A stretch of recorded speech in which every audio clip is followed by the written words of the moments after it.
사무엘하 6장 1절에서 8절까지 같이 보도록 합니다. 사무엘하 6장 1절에서 8절까지 우리 함께 스크린을 보시고 읽도록 하겠습니다. 다윗이 이스라엘에서 뽑은 무리 3만 명을 다시 모으고 다윗이 일어나 자기와 함께 있는 모든 사람과 더불어 바알레 유다로 가서 거기서 하나님의 궤를 메어 오려 하니 그 궤는 그룹들 사이에 좌정하신 만군의 여호와의 이름으로 불리는 것이라. 그들이 하나님의 궤를 새 수레에 싣고 산에 있는 아비나답의 집에서 나오는데 아비나답의 아들 우사와 아효가 그 새 수레를 모니라. 그들이 산에 있는 아비나답의 집에서 하나님의 궤를 싣고 나올 때에 아효는 궤 앞에서 가고 다윗과 이스라엘 온 족속은 잣나무로 만든 여러 가지 악기와 수금과 비파와 소고와 양금과 제금으로 여호와 앞에서 연주하더라. 그들이 나곤의 타작 마당에 이르러서는 소들이 뛰므로 우사가 손을 들어 하나님의 궤를 붙들었더니 여호와 하나님이 우사가 잘못함으로 말미암아 진노하사 그를 그곳에서 치시니 그가 거기 하나님의 궤 곁에서 죽으니라. 여호와께서 우사를 치심으로 다윗이 분하여 그곳을 베레스 우사라 부르니 그 이름이 오늘까지 이르니라. 이스라엘 신앙에서 중요하게 여기는 그 물건이 하나가 있습니다. 바로 하나님의 법궤라는 것입니다. 하나님의 궤, 또 언약궤, 증거궤 등등 여러 가지로 성경에서 불리워지고 있는 것인데요. 금으로 입힌 조각목으로 만들어진 그 물건인데 그 성소에 지성소 또 성소 이렇게 나눠져 있지 않습니까? 지성소 Holy of Holies에 유일하게 있는 그 물건이에요. 거룩한 물건입니다. 자, 그 안에 뭐가 있었죠? 아시는 분들은 그 안에 딱 보면 뭐가 있었어요? 첫 번째 10개 그 돌판이 있었죠. 그리고 항아리가 조그맣게 있는데 그 안에는 만나가 담겨 있었고요. 또 아론의 쌍난 지팡이가 있었습니다. 자, 요 세 가지 어떤 물건은 각각 이스라엘과 함께 동행한 하나님을 말해주고 있는 거예요. 자, 여러분 10개 돌판은 어떤 하나님이 이스라엘의 하나님이라고 말해주는 걸까요? 바로 말씀하시는 하나님. 저와 여러분이 믿는 하나님은 말씀하시는, 커뮤니케이트 하시는 하나님이신 줄로 믿습니다. 우리 하나님은 저와 여러분에게 이렇게 말씀하시고 말씀으로 세 가지를 하시죠. 칭찬하세요. 그리고 지적해 주세요. 잘못된 것. 그리고 지시해 주세요. 얼마나 좋습니까? 저와 여러분이 하나님의 말씀을 듣고 또 매일 읽고 또 큐티 말씀 묵상하면서 이러한 하나님과의 말씀을 통한 교제가 있었으면 좋겠어요. 자, 두 번째로 만나가 있죠. 만나를 볼 때마다 이스라엘 백성들이 무엇을 이렇게 상기시켰을까요? 우리 하나님은 어떤 하나님? 나의 필요를 채워주시는 하나님, 먹이시는 하나님. 그것도 하루 이틀이 아니라 40년 동안 광야에서 맥도날드 없고 버거킹도 없고 뭐 설렁탕집도 없는 그 광야에서 하늘에서 하나님께서 직접 먹이신 그걸 상징하는 그 만나를 항아리에 담아서 이제 법궤 안에 놔뒀어요. 그리고 마지막으로 아론의 쌍난 지팡이, 이것은 바로 인도하시는 하나님. 그래, 이스라엘의 하나님은 우리를 인도하시는 하나님이야. 40년 동안 광야에서 참 방황할 수 있었는데 구름기둥과 불기둥으로 우리를 가나안 땅으로 인도해 주셨지. 바로 그게 하나님의 법궤 안에 있는 그 물건들이었어요. 근데 이게 굉장히 귀하고 또 거룩한 물건들이었어요. 오늘 읽은 사무엘하 6장 1절 이하의 그 본문은 이런 하나님의 법궤를 다윗이 예루살렘으로 운송해 오는 이야기예요. 이제 다윗이 왕이 됐어요. 왕이 되고 난 후에 실로에 보존되어 있던 하나님의 이 법궤를 이제 가져오기 원하는 거예요. 이제 다시 한번 새로 마련한 이스라엘의 수도로 옮기고자 한 것이에요. 이 법궤가 한때 블레셋 군대에게 빼앗겼거든요.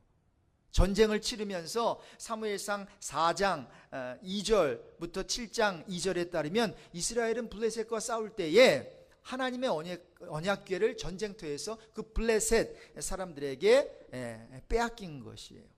그래서 블레셋 사람들이 뭐 대단한 건 줄 알았거든요. 뭐 대단한 거죠. 이스라엘 사람들이 가는 곳마다 그 하나님의 임재가 임하는 어떠한 그러한 거니까. 그러니까 야, 이스라엘을 프로텍트 해주는 이 신, 어떠한 신의 임재를 나타내는 이 보이지 않는 하나님께서 앉아 계시는 이 보좌를 상징하는 이거 우리가 가지면 좋겠다. 그래서 가져갔는데 어떤 일이 생깁니까? 자신들의 신전에 보관해 놨는데요, 그 일로 블레셋 사람들이 섬기는 다곤 신이 어떻게 됐어요? 완전히 박살났죠. 얼굴, 손, 발 다 잘려나가는 수모를 당하게 됐어요. 그래서 이거 안 되겠다. 그래서 블레셋 사람이 이제 하나님의 궤를 새로 만든 수레에 실어가지고 이스라엘의 벳세메스로 되돌려 보내게 됩니다. 자, 그런데 이게 이제 하나님의 법궤를 되돌려 받은 벳세메스 사람들이 하나님의 법궤 속을 들여다보는 실수를 저지르게 됩니다. 그래서 그날 70명이 죽어요. 하나님이 백성을 쳐서 크게 살육하는 그러한 일이 일어납니다. 자, 그러면서 하나님의 궤는 다시 기럇 여아림으로 옮겨지게 됐어요. 자, 그렇게 해서 하나님의 궤는 실로에서 기럇 여아림까지 이제 이동해 온 것입니다. 이제 오랜 세월이 시간이 흐른 후에 그 궤를 다윗이 어떻게 해요? 다시 예루살렘으로 운송해 오려고 하는 그 모습이 오늘 본문에 있는 것이죠. 자, 근데 여기서 우리가 한 가지 살펴봐야 하는 것은 이 하나님의 궤가 어떻게 운송되느냐, 어떻게 움직여야 되느냐, 이겁니다. 자, 하나님의 궤는 어깨에 메어 날라야 한다는 것. 이것이 하나님의 정하신 규례예요. 역대기 기자는 그래서 너희가 하나님 여호와의 궤를 메어 올리라, 역대상 15장 12절에 분명히 말하고 있습니다. 그리고 다윗의 원래 의도도 그런 거였어요. 오늘 본문 보실래요? 6장 2절에 보니까 이렇게 기록하고 있죠. 우리 같이 읽겠습니다. 다윗이 일어나 자기와 함께 있는 모든 사람과 더불어 바알레 유다로 가서 거기서 하나님의 궤를 메어 오려 하니 그 궤는 그룹들 사이에 좌정하신 만군의 여호와의 이름으로 불리는 것이라. 자, 그래서 그 예루살렘으로 그 법궤를 옮겨오는데 어깨에 메어 오려고 했었다는 것입니다. 자, 그런데 이제 다윗의 일행이 바알레 유다에 다다랐을 때 이제 다윗이 이제 마주치게 됩니다. 누구를요? 아비나답의 아들인 우사와 아효를 만나게 되는데 그 3절에 보니까 하나님의 궤를 어깨에 매지 아니하고 새 수레에 싣고 산에 있는 아비나답의 집에서 나오는 장면을 보게 되는 것입니다. 자, 여기서 왜 우사와 아효는 하나님의 궤를 새 수레에 싣고 나왔을까 하는 질문을 던지지 않을 수가 없겠죠. 본문은 여기에 대해서 속 시원하게 말해주지 않아요. 그러나 우리가 추측할 수 있는 것은 하나님의 궤가 이제 블레셋 진영에서 벳세메스로 옮겨질 때 어떻게 옮겨졌습니까? 새 수레에 실려 운송되었던 전례가 있었다는 점이에요. 자, 그러니까 이 아비나답의 아들들은 또한 오랫동안 성공적으로 나름대로 하나님의 궤를 잘 지켜왔다는 점도 우리가 고려해 볼 때에 오늘 본문에서 우리가 짐작할 수 있는 것이 한 가지가 있죠. 그것은 뭔가 하면 우사와 아효가 하나님의 궤를 운반하는 모시는 일, 옮기는 일에 과거의 전례 그리고 자기들의 경험을 내세우고 있다는 점입니다. 아마도 우사와 아효는 하나님의 궤가 이게 그래도 어느 정도 무게가 나갈 거 아닙니까? 그래서 수레에 실어 나르는 일이 사람 어깨에 메어 나르는 것보다 더 실용적이야, 더 어떤 실제적이야 이렇게 판단했는지 모르겠어요. 근데 여러분, 하나님은 뭐라 그러십니까? 이게 아니다라는 거예요. 아니다라는 거예요. 여러분, 우리가 하나님의 일을 할 때에 편한 것 너무 추구하면 안 됩니다. 저와 여러분이 하나님의 일을 할 때는 올바른 것, 그리고 올바른 것은 상식적인 것이 아닙니다. 올바른 것은 따라해 봅시다. 하나님의 지시. 올바른 것은 하나님이 지시한 게 올바른 거예요. 하나님이 지시하고 말씀하신 그 방법대로 운반을 해야 되는데, 그리고 하나님을 섬겨야 되는데, 우사는 그렇게 하지 않았다라는 거죠. 자, 그런데 다윗은 하나님이 정하신 규례대로 하나님을 섬기고자 했어요. 여러분, 매다, 실어 나르다, 어차피 그 옮기기만 하면 되지, 우리는 이렇게 생각하잖아요. 그런데 어깨에 메어가다, 수레에 실어 나르다, 이 사이에는 하나님을 섬기는 방식에서 굉장히 큰 차이가 있는 거예요. 다윗은 어깨에 메고 나르기를 원했던 것이고, 우사는 수레에 이제 싣고 나르기를 원했던 거죠. 여러분, 방식이 비록 고립타분해 보이고 불편해 보이고 실용적이지 않다고 해도 다윗은 무엇을 선택한 것이에요? 하나님이 정하신 그 방식에 따라 하나님을 섬기고자 한 것입니다. 그런데 우사와 아요는 어땠어요? 하나님을 안 섬긴다는 거 아니죠. 하나님의 일을 안 하겠다는 거 아니에요. 하나님의 법궤를 나 옮기지 않을래요, 이런 불순종이 아니라니까요. 하나님을 섬기겠다는 거예요. 자, 그런데 문제는 뭐예요? 하나님의 정하신 방식이 아니라 내 경험에 따라서, 어떤 전례에 따라서 하나님을 섬기겠다라고 하는 거예요. 잘못된 전례를 섬김의 어떠한 그 근본으로 삼은 것이죠. 여러분, 블레셋 사람들은 그렇다 쳐요. 그 사람들은 하나님을 모르는 사람들이니까 새 수레에 그 법궤를 싣고 옮길 수 있어요. 아무 일 없었어요, 그분들에게는. 그런데 여러분, 우사는 하나님을 아는 사람이죠. 하나님을 아는 사람이에요. 하나님의 말씀을 그래도 들은 사람이에요. 자, 그렇다면 자기의 경험과 어떠한 전례, 권위 앞세우기 전에 하나님의 말씀을 앞세워서 옮겨야 됐는데 그렇게 옮기지 않았어요. 그 방식대로 섬기지 않았다라는 거죠. 자, 그래서 3절 하반절에 보면 우사와 아효가 그 새 수레를 모니라, 이렇게 구절을 해서 이렇게 기록하고 있는데, 우사와 아효에 대한 아주 비판이 담겨져 있는 거예요. 그렇게 하면 안 되는데 그렇게 몰고 가더라, 그렇게 운반하더라. 어떠한 그들의 잘못된 것을 폭로했는 거죠. 지금 들추어내고 있는 거예요. 그날 우사와 아효는 하나님의 궤를 하나님이 기뻐하시는 방식대로 어깨에 메었어야 했는데 그렇지 못했다, 그것을 고발하고 있는 것입니다. 자, 우리는 여기서 사무엘하 6장 또 6절부터 8절에 소개되고 있는 우사의 지금 두 번째 잘못을 한 번 더 살펴봐야 되죠. 결국 우사가 죽게 되는 그 이유가 바로 또 여기에 있거든요.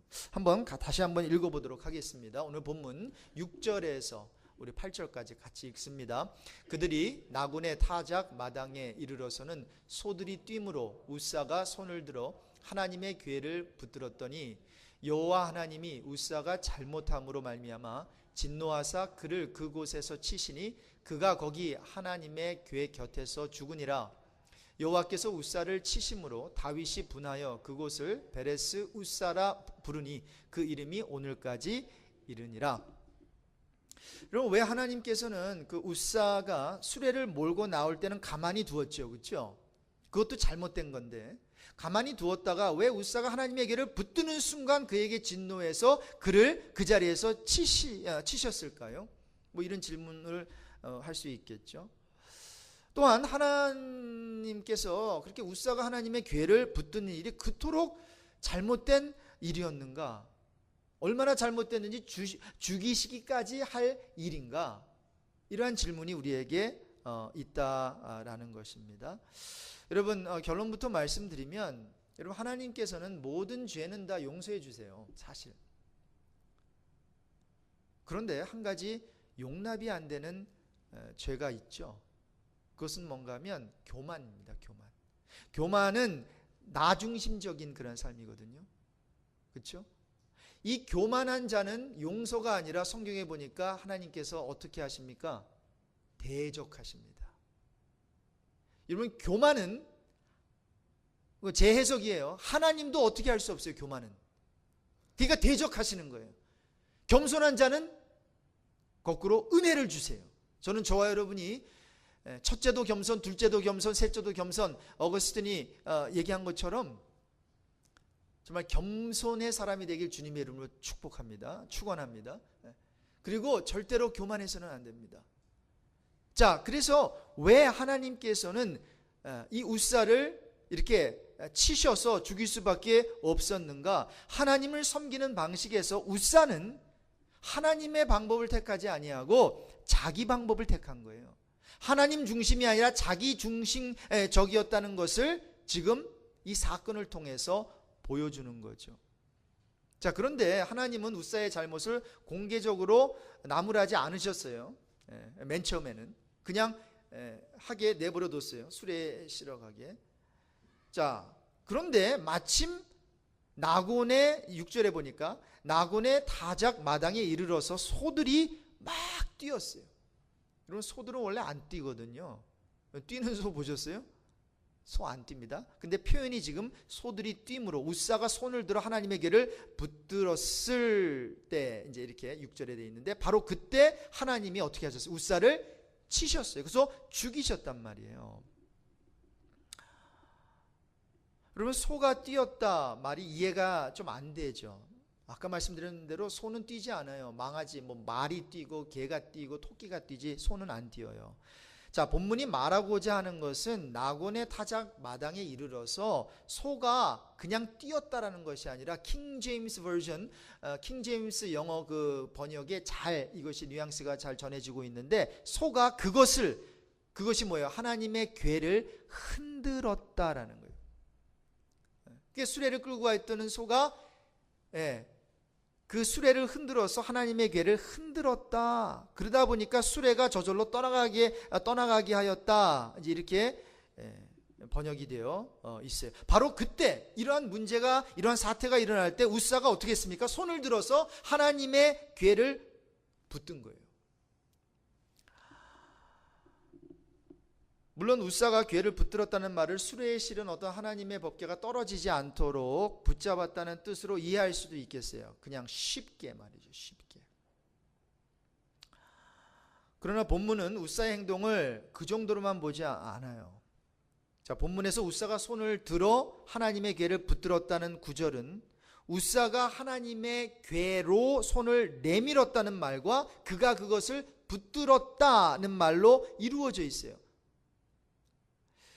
자, 본문이 강조하는 것은 그러므로 뭔가 하면 웃사가 손을 내밀어 붙들었다는 이제 그거예요. 손을 내밀어서 그가 붙들었다는 거예요.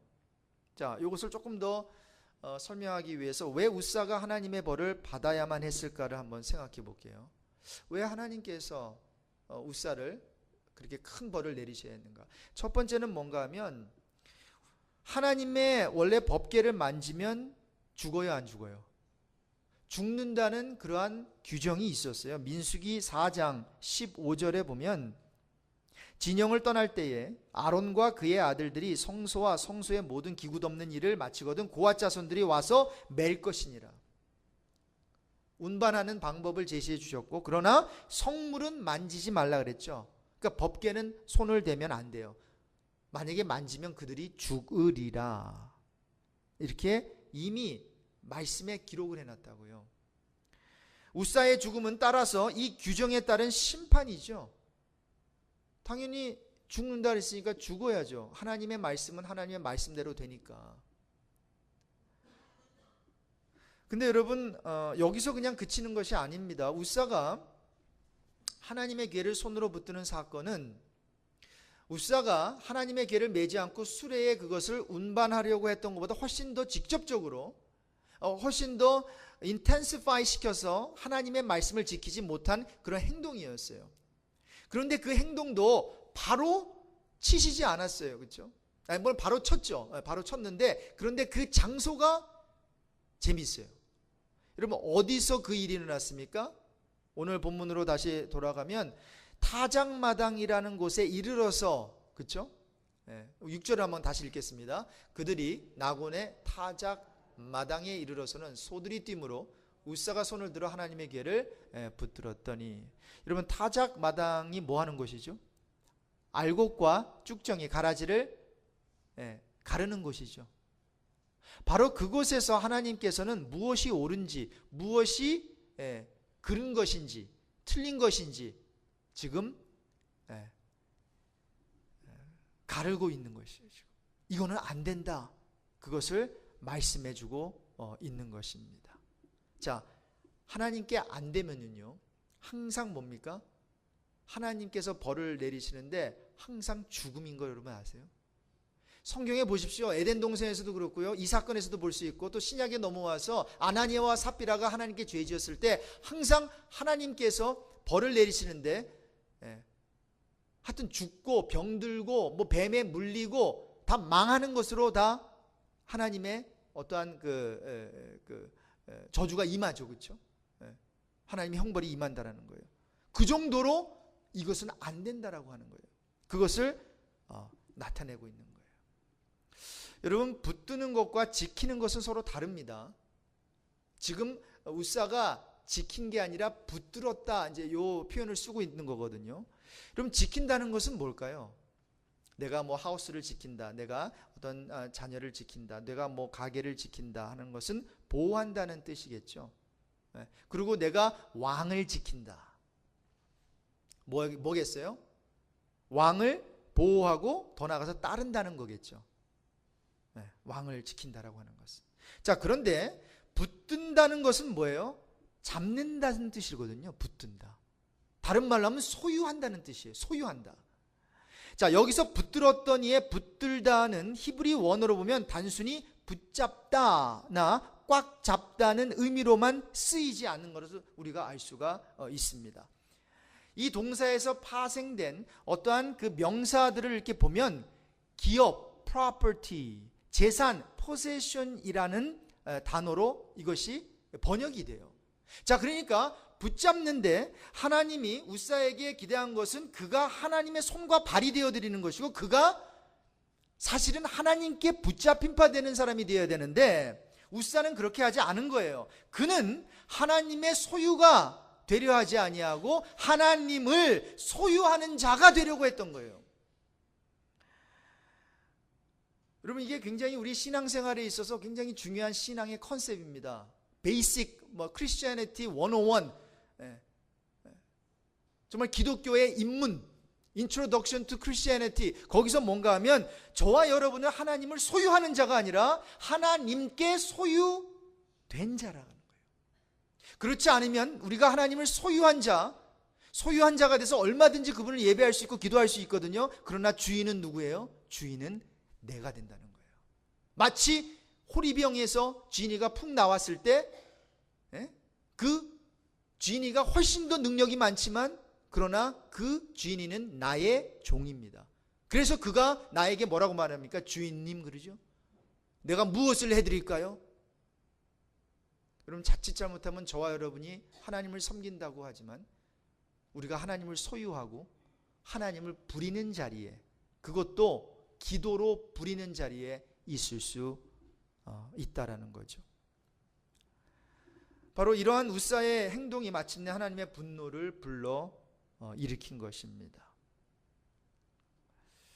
자, 결론적으로 웃사를 치신 하나님 이야기는 다음 두 가지를 우리에게 가르쳐 줍니다. 첫 번째는 하나님을 어떻게 섬겨야 되는지, 그리고 두 번째로 정말 복음이라는 게 무엇인지를 가르쳐 주는데 한번 살펴보도록 할게요. 자, 첫 번째, 오늘 이 웃사를 치신 하나님의 이야기는 우리가 하나님을 어떻게 섬겨야 하는지를 가르쳐 주고 있는데 한번 따라해 볼까요? 하나님이 기뻐하시는 방식대로 섬겨야 한다. 자, 우리가 하나님을 섬길 때에 이게 굉장히 중요합니다. 우리의 판단으로 이게 효율적일 것 같아, 이게 우리에게 이익이 될 것 같아, 이게 우리에게 베네핏이 혜택이 될 것 같아, 이런 식으로 생각하면서 교회를 하면 절대로 안 돼요. 그것은 세상에서 하는 방식이에요. 세상의 기업은 이윤을 창출해내야 되고, 세상의 그 기업들은 손해보면 안 되는 거예요. 손해보면 안 돼요. 어떻게든 간에 우리가 이익을 이게 잡아야 되죠. 그렇죠? 이익을 만들어내야 된다고요. 근데 우리 교회는 이익을 만들어내는 단체가 아니라 남의 유익을 구하는 단체이고, 더 나아가서 하나님께 영광을 돌리는 단체거든요. 자, 그래서 사무엘상 2장 30절 이하에 보니까 여호와 하나님께서 굉장히 중요한 얘기를 하셨어요. 나를 존중히 여기는 자를 내가 존중히 여기겠다는 거예요. 나를 존중히 여기는 자를 내가 존중히 여기겠다. 바로 하나님의 방법대로 하나님을 하나님의 위치에 놔두고, 나는 피조된 어떤 세계의 어떤 피조물로서 그 위치에서 하나님을 바라보면서 하나님을 하나님답게 여기는 그 자를 내가 존중히 여기겠다. 그렇지 않은 자를 내가 경멸한다 말씀한 거죠. 그리고 오늘날 신앙의 가장 큰 문제가 무엇일까요? 한국 교회도 그렇고 우리 이민 한인 교회들도 그렇고 열정 대단하죠. 열심 없는 게 아닙니다. 정성 한국 사람처럼 한국 교회 다니는 한국인처럼 그렇게 열심 있는 사람도 없을 거예요. 근데 정작 알아야 하는 하나님에 대해서는 잘 모른다라고 하는 거예요. 그런데 그들이 구하는 많은 소위 교회에 다니는 사람들이 왜 교회에 다니는지를 가만히 보면 하나님을 몰라도 될 것 같아요.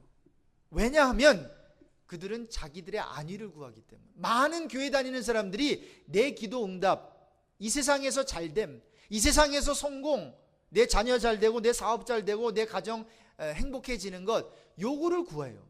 자, 그러니까 그냥 그 하나님이 어떤 사람이건 상관없이 그냥 내가 비나이다 그저 구해서 받으면 되는 거예요. 여러분 기억합시다.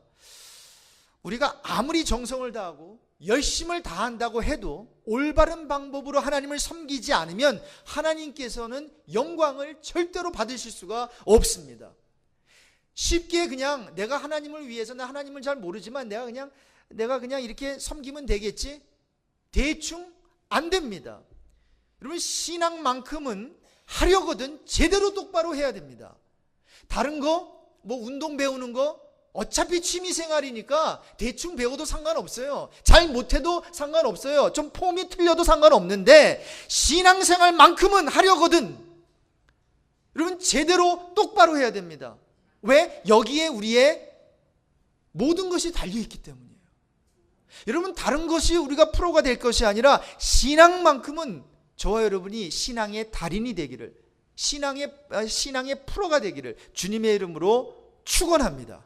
우리가 제대로 똑바로 신앙생활만큼은 해야 되는데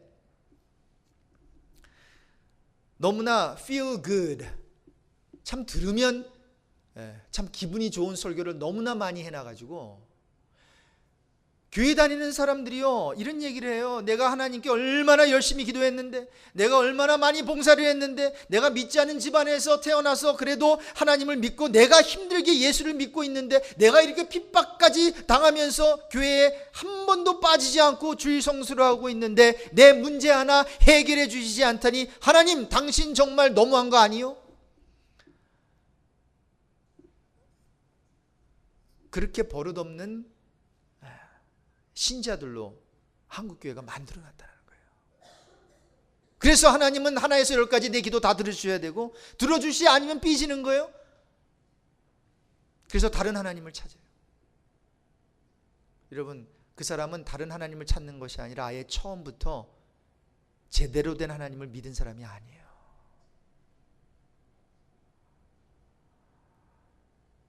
여러분 혹시 이 신앙의 이 문제가 기도도 해요. 열심도 있어요. 정성도 드려요. 열심도 있어요. 그런데 이 모든 것을 정말 누구를 위해서 하고 있는지 한번 생각해 봐야 된다는 거죠.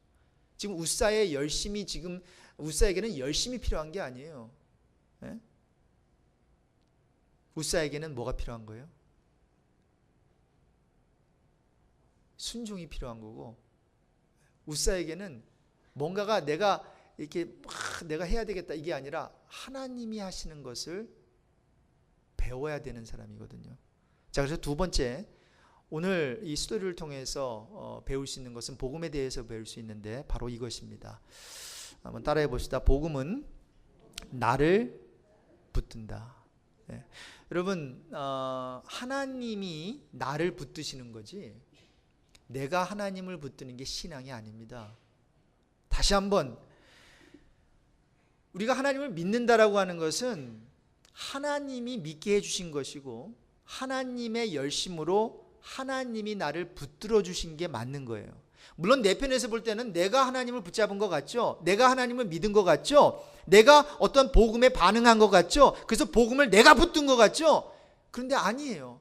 시작이 하나님이셨고 진행도 하나님이고 마지막 컨스메이트 시키는 성취도 하나님께서 하시는 게 구원이라는 거예요.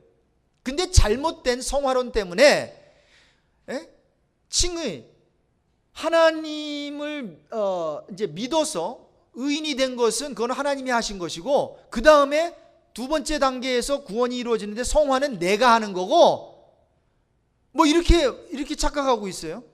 그리고 마지막 예수님이 오시면 컨스메이트 된다, 뭐 성취가 된다, 그래서 성화가 영화가 일어난다, 그래서 구원이 완성된다. 근데 여러분, 바로 갈라디아서를 기록한 이유가 사도 바울이 아니 너네들 처음 믿었을 때는 하나님을 믿는, 예수를 믿는 그 믿음으로 너네들이 의롭게 됐는데 왜 성령으로 시작했다가 육으로 마치려 하니? 왜 니네 힘으로 뭔가 이루려고 하니? 바로 그걸 지적하고 있잖아요. 여러분, 하나님의 법궤는 사람이 지킬 수 있는 수준의 물건이 아니에요. 그래서 손을 대면 안 된다는 거예요. 그것도 손을 대면 안 되니까 어깨에 메고 가라는 거거든요. 하나님의 임재의 상징인 그 법궤는 따라서 누가 지킬까요? 하나님이 스스로 알아서 지키시는 거예요. 우사가 하나님의 임재를 지켜드릴 수 있다고 믿은 거 아니겠어요? 여러분, 우사가 잡지 않아도 하나님께서는 천사들을 동원시켜가지고 땅에 떨어지지 않도록, 흔들리지 않도록 막을 수도 있었어요. 하나님 원하시면 어떻게 해서든지 간에 지키셨을 거예요. 그런데 우사는 자신이 붙잡아 지킬 수 있다고 생각한 것이고, 이것은 신앙이 아니라, 이거는 열심이 아니라 이것은 바로 교만이고, 바로 법궤를 내가 지킬 수 있다고 생각하는 것, 법궤를 내 마음대로 컨트롤할 수 있다고 생각하는 것, 이게 바로 죄다라는 것입니다. 여러분, 우사의 이름이요, 참 아이러니하게도 능력이라는, 그러니까 우사가 능력 없는 자가 아니라 보통 이제 이름을 지을 때는 그 사람에 걸맞게 또 이렇게 짓지 않습니까? 또 그렇게 되라고. strength, power. 하나님의 법궤를 인간의 능력으로 제어할 수 있는 생각이 그의 이름 뜻 안에 숨겨져 있는 것 아니겠어요? 그러니까 다시 한번 말씀드리지만 하나님의 법궤를 인간의 어떠한 능력, 인간의 힘으로 제어할 수 없다라는, 절대로 제어할 수 없습니다. 여러분, 인간적으로 보기에는 순간적인 대처였을지 모르고 아마 기특하기까지 생각되는 행동이었을 거예요. 아무도 이거 대처를 하려고 하지 않은데 이 우사가 자기가 옆에 있다가 아마 성경을 모르고 하나님을 모르는 사람들은 옆에서 박수 쳤을 것이에요. 그리고 우사를 아마 안수집사 만들고 장로 만들었을 거예요. 야, 우사 리더다. 그래, 하나님을 그렇게 생각하는구나. 근데 성경은 그게 아니라는 거예요. 하나님은 그게 아니라, 이게 하나님을 위한 일이 아니라 하나님이 보시기에는 교만이고 죄악이라는 거죠. 여러분, 기억합시다. 인간의 보호가 필요한 하나님이 아니시다라는 사실을. 우사는 하나님이 어떤 분인지를 먼저 아는 것이 중요한 거예요. 그분의 어떤 법궤를 지키고 뭐 하나님을 생각해주고 이게 아니라, 우사는 하나님이 누군지 알고 자기가 누군지 알고 하나님의 말씀을 알고 그 말씀에 순종하는 삶을 사는 것이 가장 먼저 필요했어요. 여러분 다시 한번 말씀드립니다. 신앙은 누가 누구를 붙든다고요? 하나님이 나를 붙드시. 복음은 누가 누구를 붙드는 거라고요? 복음이 나를 붙드는 거예요. 복음에는 능력이 나타나잖아요. 구원을 주시는, 모든 사람에게 구원 주시는 능력이 나타나는데, 첫째는 유대인, 그 다음에 헬라인. 그런데 이 복음이 어떻게 해요? 저와 여러분을 능력으로 붙들어 가지고 구원의 자리로 끌고 간다는 거예요. 저와 여러분이 복음에 반응했죠. 복음을 받아들였죠. 맞아요. 그러나 여러분 궁극적으로 받아들이게도 하시고, 복음을 주신 분도, 복음의 능력으로 우리를 변하게 하시는 분도, 하나에서 열까지 처음부터 끝까지 다 누구의 열심이에요? 저와 여러분의 열심이 아니에요. 하나님의 열심이에요. 그러므로 저와 여러분이 아이고 나는 뭐 하나님은 잘 모르지만 나는 뭐 그냥 봉사로 때울래, 절대로 안 됩니다. 여러분, 하나님께서 우리를 봉사하라고 불러주지 않으셨어요. 결국 하나님 앞에 무릎 꿇고 하나님만을 섬기라고. 근데 하나님을 섬기지 아니하고 그냥 내가 좋아하는 일, 기도도 안 하고 예배도 안 드리고 하는 건요, 나중에 어떻게 돼요? 사도 바울이 다 설명하잖아요. 그리고 또 베드로도 설명하잖아요. 성경에 설명이 되어 있잖아요. 다 어떻게 해요? 불로 태운대요. 저와 여러분이 행한 모든 행실은 다 불에 썩어 없어질 것밖에 안 된다는 거예요. 오직 그리스도가 십자가에서 행하신 그 일, 예수 그리스도의 삶과 죽음 외에는 다 썩어 없어지고 다 불태우시겠다는 거예요. 그리고 나서 구원을 해주시는데 그것을 가리켜서 어떤 구원이라 그래요? 부끄러운 구원이라는 거예요. 여러분, 누구는 부끄러운 구원 받고 누구는 잘난 구원 받는 사람 아무도 없는 거예요. 그거 잘못 배운 거예요. 여러분, 누구는 뭐 평생 동안 예수 믿어가지고 뭐 교회에서 열심히 봉사하고 뭐 성금도 많이 내고 선교도 많이 해가지고 하늘나라 가가지고 그걸 가지고 구원 플러스 그걸 가지고 해서 야 너는 정말 부끄럽지 않은 대단한 구원 받았네, 이러면 그렇게 하시겠어요? 그럼 구원이 누구에게 달린 거예요? 성경 어느 구석에도 그렇게 설명하고 있는 것이 없어요. 구절이. 구원만큼은 하나님이 이루시는 것이고 전적으로 예수 그리스도의 십자가의 공로 외에는 없는 거예요. 자, 그렇다면 저와 여러분이 그럼 선한 행위를 하지 말라는 거예요? 아니요. 선한 행위를 해보세요. 하려고 노력도 해보세요. 그러나 여러분, 내 안에 선한 것이 없음을 분명 알게 될 것입니다. 나의 마음으로는 하나님을 섬기고 싶지만, 내 머리로는 하나님을 사랑하고 싶지만 삶이 그렇게 되지 않습니다. 그래서 저와 여러분은 사도 바울처럼 그런 고백을 해야 되는 자리로 밀려나가야 되는 거예요. 어떤 자리입니까? 내 마음은, 내 생각으로는 나의 원하는 걸 하나님을 섬기고 싶고 좋은 일을 하고 싶고 선한 일을 하고 싶은데, 막상 사는, 죄송합니다, 꼬라지를 보니까, 모양을 보니까 그렇지 않더라는 거예요. 아니, 마음의 소원은 있는데 행함은 없다는 거예요. 여러분, 사도 바울이 그렇게 말했으면 저와 여러분은 어떤 고백을 해야 될까요? 그래서 터져나오는 고백이, 오라 나는 공고한 자로다. 이 사망의 몸에서 누가 나를 건져줄 수 있을까? 여러분, 이것을 인식하고 이 고백을 하는 사람이 바로 뭐예요? 신앙인이다라는 거예요. 여러분, 이 고백하셨어요? 아니면 아닌 것처럼,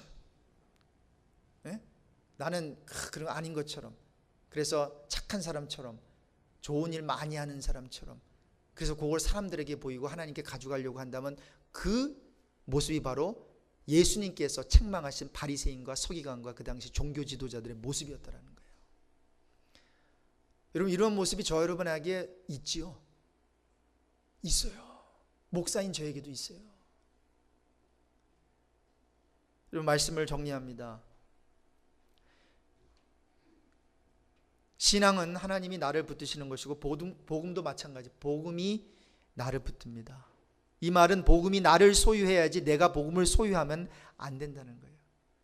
그래서 이 점을 잘 알았던 16세기 종교개혁자 마틴 루터는 이 말씀에 대해서 이러한 얘기를 했어요. 성경은 살아서 우리에게 말하고 발이 있어 우리에게 달려오며 손이 있어 우리를 붙든다.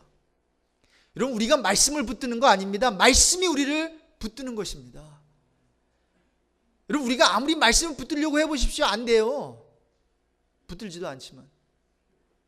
그러나 그래도 여호와의 열심이 내 안에서 역사하셔서 하나님의 열심이 예수의 그 능력이 성령의 어떠한 그 인도하심이 역사해가지고 말씀이 보고 싶을 때가 있잖아요. 그러면 듣게 하시는 거예요. 그리고는 나를 꽉 잡아서 복음이 그 말씀이 그 하나님이 나를 끌고 가시는 거죠. 그리고 이거를 가리켜서 신앙이다라는 거예요. 이걸 가리켜서 굉장히 수준 높은 신앙이다라는 거예요. 바로 그 자리로 우리 예수님께서 베드로를 부르신 거예요. 네가 젊었을 때는 네가 멋대로 너 원하는 대로 너 열심대로 너 방법대로 다 했지만 이제는 나이가 들어서는 질질 끌려갈 거야.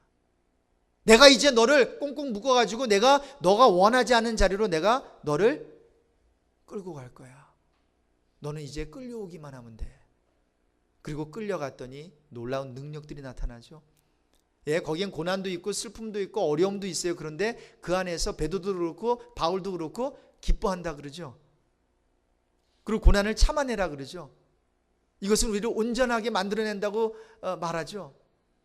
야고보는.